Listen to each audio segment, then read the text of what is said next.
যদি আমি আপনাকে জিজ্ঞাসা করি বর্তমান সময়ে বাংলাদেশের মধ্যে কম বয়সী টেক কন্টেন্ট ক্রিয়েটর কে, তবে আপনি কাকে চুজ করবেন? I know 80% of people will choose Neel Nafis because her content is just awesome, যার ফলে তার ভিডিওতে হিউজ পরিমাণ ভিউজ আপলোড দেওয়া মাত্রই দেখা যায়। আমি নীল নাফিসের সবগুলো ভিডিও ভালো করে রিসার্চ করার পর দেখতে পেলাম তার প্রত্যেকটা ভিডিওতে এমন কিছু ফর্মুলা আছে যা তার চ্যানেল গ্রো করার পিছনে সবথেকে বড় ভূমিকা পালন করে। আজকের ভিডিওতে নীল নাফিসের এমন কিছু সিক্রেট তুলে ধরবো যা ব্যবহার করে মাত্র 25 দিনে নীল নাফিস 1 লাখ সাবস্ক্রাইবার গেইন করেছে। এই ভিডিও থেকে আপনি শিখতে পারবেন how to viral any video, get more subscriber, go to increase CTR and how to make more engaging video. So let's start the main video. First of all thumbnail or title. Thumbnail নিয়ে আমি আগেও অনেক ভিডিওতে কথা বলেছি, but যেহেতু এটা খুবই ইম্পর্টেন্ট বিষয় তাই আবার না বলেও পারছি না। থাম্বনেল আর টাইটেলকে বলা হয় ভিডিওর বডি, কারণ থাম্বনেল এবং টাইটেলের উপর ডিপেন্ড করে মানুষ আপনার ভিডিওতে ক্লিক করবে কি না। ওকে, আমরা একটু নীল নাফিসের থাম্বনেলগুলো লক্ষ্য করি। তার থাম্বনেলগুলো যদি আপনি চেক করেন তবে দেখতে পারবেন খুবই আকর্ষণীয় এন্ড আই ক্যাচিং। আর যদি ভিউজ দেখেন 99% ভিডিওতে 100K এর উপর ভিউ, এবং টাইটেলগুলি যদি লক্ষ্য করেন তাহলে দেখতে পারবেন এসইও সম্পূর্ণ কিওয়ার্ড প্রত্যেকটা টাইটেলে ব্যবহার করা। এখন কথা হচ্ছে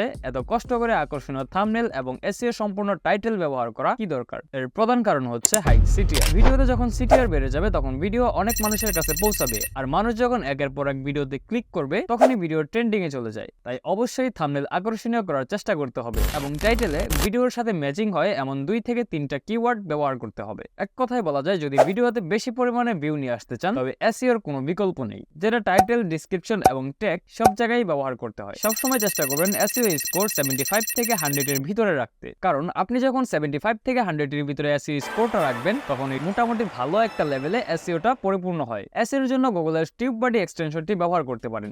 যখন আপনার থাম্বনেল এবং টাইটেলে সবকিছু ঠিক থাকবে তখন ভিডিও অনেক মানুষের কাছে পৌঁছাবে, আর এটাই হচ্ছে ভিডিও ভাইরাল করার প্রথম ধাপ। সেকেন্ডলি, ভিউয়ার্স হোক। ওকে, মেনে নিলাম আপনি আপনার ভিডিওতে সিটিআর বাড়িয়ে নিলেন, কিন্তু সেটা কিভাবে ধরে রাখবেন? সেটা ধরে রাখতে হলে আপনাকে অবশ্যই ভিডিওর শুরুতে চমৎকার কিছু রাখতে হবে। কিভাবে রাখবেন বলতেছি। আমরা সবাই ভিডিওর শুরুতে ছোট্ট একটি ইন্ট্রো দিয়ে থাকি, যেমন আমি আমার ভিডিওর শুরুটা ইন্ট্রো দিয়ে করেছি। আমি শুরুতেই বলেছি যদি আমি আপনাকে জিজ্ঞেস করি বর্তমান সময়ে বাংলাদেশের মধ্যে কম বয়সী টেক কন্টেন্ট ক্রিয়েটর কে, তবে আপনি কাকে চুজ করবেন? সেম কথাটাই যদি আমি এইভাবে বলি, যদি আমি আপনাকে জিজ্ঞাসা করি বর্তমান সময়ে বাংলাদেশের মধ্যে কম বয়সী টেক কন্টেন্ট ক্রিয়েটর কে, তবে আপনি কাকে চুজ করবেন? আপনার কাছে কোনটা বেশি ইন্টারেস্টিং মনে হয়েছে? অফকোর্স নাম্বার বি, কারণ নাম্বার বি তে কথার মধ্যে মাধুর্যতা ছিল। তাই সুন্দর করে কন্টেন্ট লিখলেই হবে না, ভালোভাবে উপস্থাপনও করতে হবে। যদি আপনি ইন্ট্রোর শুরুটা সুন্দরভাবে উপস্থাপন করতে পারেন তবে ভিউয়ার্স ভিডিও স্কিপ না করার সম্ভাবনা 80%। বড় বড় ক্রিয়েটররা শুধুমাত্র তাদের ইন্ট্রোটা আকর্ষণীয় করার জন্য প্রচুর সময় ব্যয় করে থাকে, তাই অলওয়েজ ইন্ট্রোতে অবশ্যই ইন্টারেস্টিং কিছু রাখার ট্রাই করতে হবে। Well,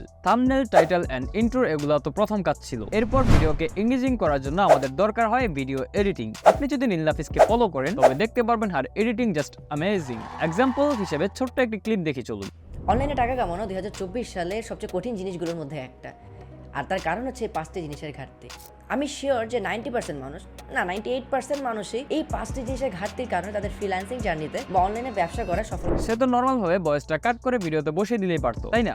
it's most important part, video editing. একটা ভিডিও মানুষ তখনই দেখে যখন ভিডিওটি তার কাছে বোরিং না। ভিডিওটা কতটা ইনফরমেটিভ সেটা বড় কথা নয়, যদি এডিটিং ভালো হয়। তবে একেবারে আনইনফরমেটিভ হলেও হবে না। শুধুমাত্র আপনার এডিটিং শেখার জন্য হলেও মানুষ আপনার ভিডিও দেখবে যদি আপনার এডিটিং এক্সাইটিং হয়। তাই ভিউয়ার্স যদি আপনার চ্যানেলে ধরে রাখতে চান তবে অবশ্যই এডিটিং বোরিং না করে এক্সাইটিং করতে হবে। এতে ভিউয়ার্স শুরু থেকে ভিডিও শেষ অবধি দেখবে, আর অনেকের সাজেস্টে আপনার ভিডিও চলে যাবে, আর এইভাবে আপনার চ্যানেল একদিন নীল নাফিসের মতো গ্রো করবে। এবার হচ্ছে রেগুলারিটি। ধরে নিলাম আপনি খুব ভালো থাম্বনেল, টাইটেল এন্ড এডিটিং সব পারেন, কিন্তু যদি আপনার চ্যানেলে কোনো রেগুলারিটি না থাকে তাহলে আপনার কোনো স্কিলই কাজে আসবে না। যখন নীল নাফিস ইউটিউবিং শুরু করে তখন তার সবকিছু পারফরমেন্স ভালো থাকায় তার ভিডিও যদিও সবাই দেখতো, কিন্তু সে যদি চ্যানেলে রেগুলারিটি বজায় না রাখতো তাহলে কিন্তু একটা সময় সেও ডাউন হয়ে যেত। সে যখন দেখলো ইউটিউব থেকে মোটামুটি ভালো রেসপন্স পাচ্ছে তখন পার উইকে 2টি করে ভিডিও আপলোড দিতে লাগলো, আর ইউটিউব মনে করা শুরু করলো সে একজন অ্যাক্টিভ ক্রিয়েটর। তাই ইউটিউব নিজে থেকেই তার চ্যানেলকে প্রমোট করতে লাগলো। তাই অবশ্যই চ্যানেলে রেগুলারিটি ধরে রাখতে হবে। এখন অনেকে বলতে পারে যে আমরা তো